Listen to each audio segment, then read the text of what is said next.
Welcome to our School Management System tutorial. Today we'll be diving into a comprehensive C++ program designed to manage school operations efficiently. Let's start by exploring the code structure. We've defined three key structs: student, teacher, and course. These will help us organize our data effectively. Our student struct includes the student's name, age, and grade. The teacher struct includes the teacher's name and subject, while the course struct includes the course name and the students enrolled in it. Next, we have the School Management System class. This class contains arrays to store students, teachers, and courses, along with methods to manage them. We've implemented methods for adding students, teachers, and courses, enrolling students in courses, displaying information, and saving data to a file. The display menu method presents a user-friendly menu, allowing users to choose from various options like adding students, adding teachers, displaying information, and more. Now, let's walk through the key functionalities of our system. To add a student, we prompt the user to enter the student's name, age, and grade. This information is then stored in our students array. Similarly, we can add teachers and courses using the add teacher and add course methods. Enrolling a student in a course involves checking if both the student and course exist, and then adding the student's name to the course's enrolled students list. Displaying all students, teachers, and courses is straightforward with our display. All students, display all teachers, and display all courses methods.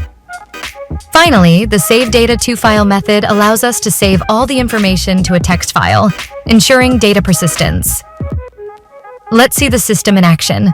We'll run the program and navigate through the menu to add a student, add a teacher, and display the school timings. As you can see, our school management system is up and running smoothly, offering a robust solution for managing school operations.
We've provided a presentation that covers each part of the code in depth, making it easier to follow along and understand. And you can easily use this in your school project.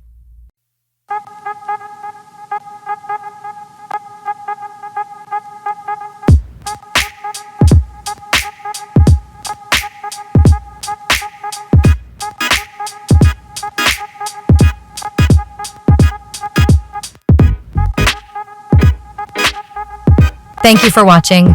Don't forget to like, share, and subscribe for more tutorials. If you have any questions, feel free to leave them in the comments below.